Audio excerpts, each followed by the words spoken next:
अस्सलाम वालेकुम। आज हम डिस्कस करेंगे 5 ऐसे स्टॉक्स जो कि फंडामेंटली बहुत स्ट्रॉन्ग हैं। क्या रीज़न है इनके स्ट्रॉन्ग होने के पीछे? अगर आप खुद एनालाइज़ करना चाहें कि कौन-सी कंपनी फंडामेंटली स्ट्रॉन्ग है, कौन-सी नहीं है, तो वो आप कैसे कर सकते हैं? अगर आप एक सक्सेसफुल इन्वेस्टर बनना चाहते हैं कि फ्यूचर में आपको काफ़ी अच्छे रिटर्न्स आएँ, तो आपके माइंड में हमेशा वैल्यू इन्वेस्टिंग होनी चाहिए। और वैल्यू इन्वेस्टिंग की बात की जाए तो आपको हमेशा ये पता होना चाहिए कि कैसे आपने फंडामेंटली स्ट्रॉन्ग कंपनीज़ को निकालना है और अपने पोर्टफोलियो का हिस्सा बनाना है और उसमें सिस्टमैटिक इन्वेस्टमेंट प्लान के अकॉर्डिंगली अपनी इन्वेस्टमेंट प्लान करनी है।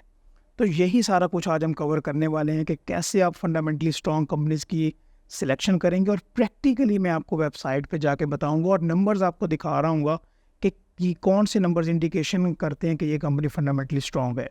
तो आपसे रिक्वेस्ट होगी कि चैनल आपने ज़रूर सब्सक्राइब कर लेना है। देखिए, सबसे पहले मैं आपको फैक्टर्स बताता हूँ, इनको एक्सप्लेन करता हूँ और फिर वेबसाइट पे चलेंगे। देखिए, सबसे पहला फैक्टर जो देखा जाता है, आजकल बिगिनर्स बहुत देखते हैं, वो है प्राइस टू अर्निंग मल्टीपल।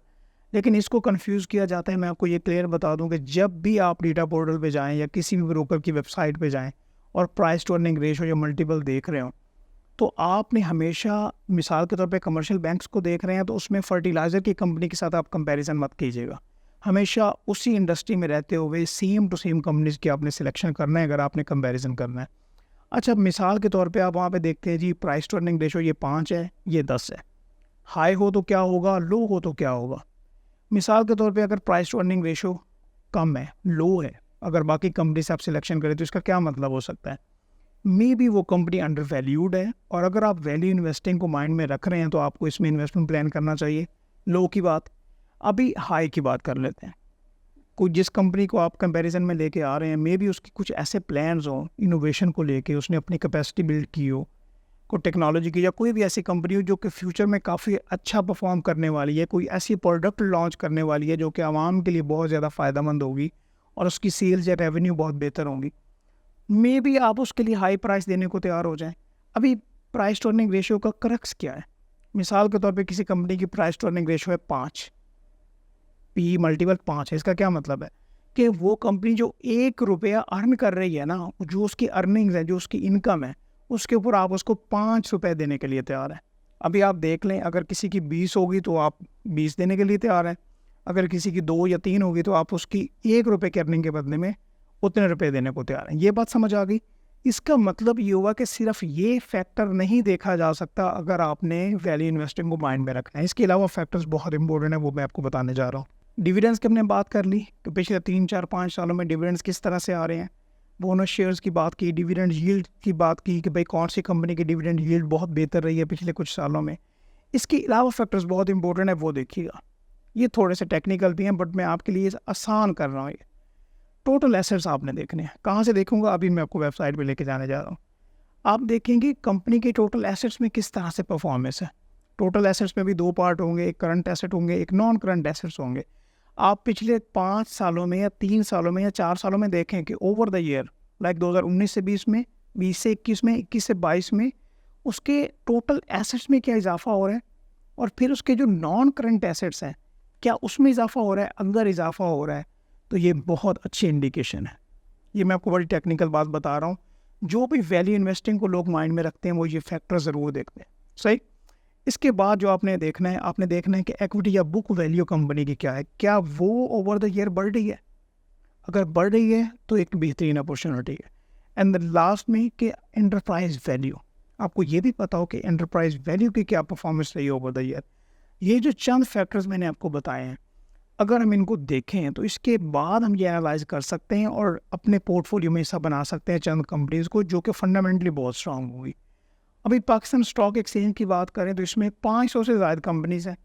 अभी इन कंपनीज में से ज़रूरी नहीं है कि जो कंपनीज में अभी आपको बताने वाला हूँ कि यही कंपनीज फंडामेंटली बहुत ज़्यादा स्ट्रांग है।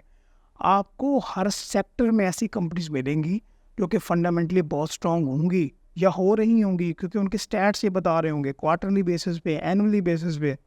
उसके अकॉर्डिंगली आपने इन्वेस्टमेंट प्लान करनी है। और कभी भी ये मत सोचिएगा कि जो आप अभी प्लान करने वाले हैं वो आपको 3 महीने में, 2-4 क्वार्टर में, 1-2 सालों में आपको बेनिफिट देंगे। इसके लिए आपको 5, 10, 15, 20 साल की प्लानिंग आपको करना होगी। और क्या प्लानिंग करना होगी? सिस्टमेटिक इन्वेस्टमेंट प्लान, जिसको सिप कहते हैं। ठीक है, 2 फॉर्मूले याद रखिएगा। एक तो किस, कीप इट सिंपल। ठीक है। और सिंपल क्या रखना है, फंडामेंटली स्ट्रॉन्ग कंपनीज हो। दूसरा सिस्टमेटिक इन्वेस्टमेंट प्लान सिप, ये आपने माइंड में रखना है। जो भी आपकी लाइक परसेंटेज है, चाहे आप मंथली 20,000 लगा रहे हैं, 25 लगा रहे हैं, उन फंडामेंटली स्ट्रॉन्ग कंपनीज को डिफरेंट सेक्टर में से सिलेक्ट करें, ताकि आपका जो पोर्टफोलियो है वो भी डाइवर्सिफाई हो जाए और अकॉर्डिंगली आप उसमें इन्वेस्टमेंट पार्क करते जाएं, और फिर जो आपको डिविडेंड्स आएँ, जो आपको बेनिफिट हो, उसमें री इन्वेस्ट करते जाएं। क्लियर होगी बात।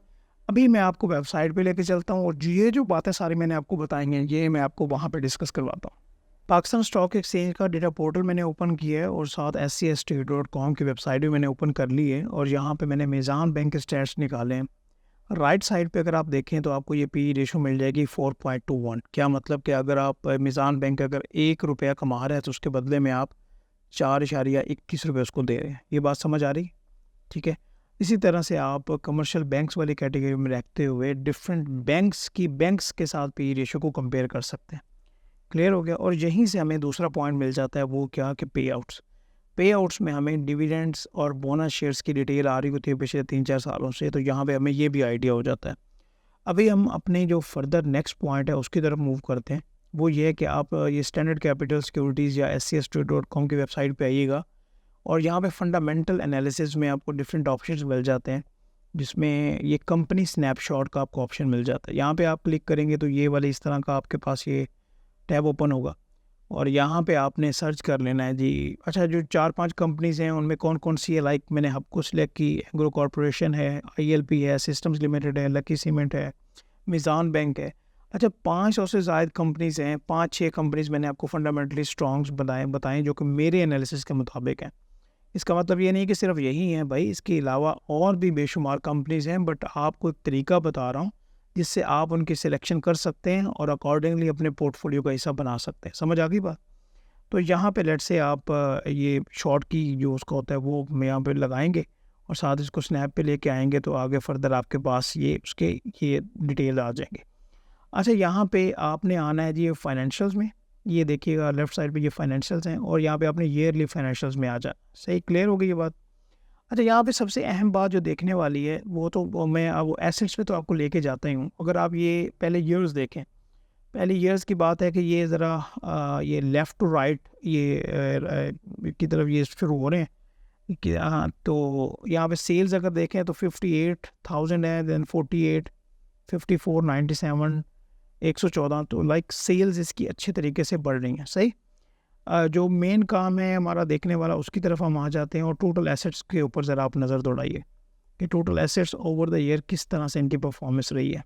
ये देखिए, ये पिछले कुछ 2019 से लेकर 2023 में, 2019 में इसके जो टोटल एसेट्स थे वो 225 थे, और अभी 405 तक चले गए। मतलब ये हुआ, यहाँ पे आपको ये ज़रा बार्स भी नज़र आ रही हैं कि इसके जो ओवरऑल टोटल एसेट्स हैं वो बढ़ रहे हैं।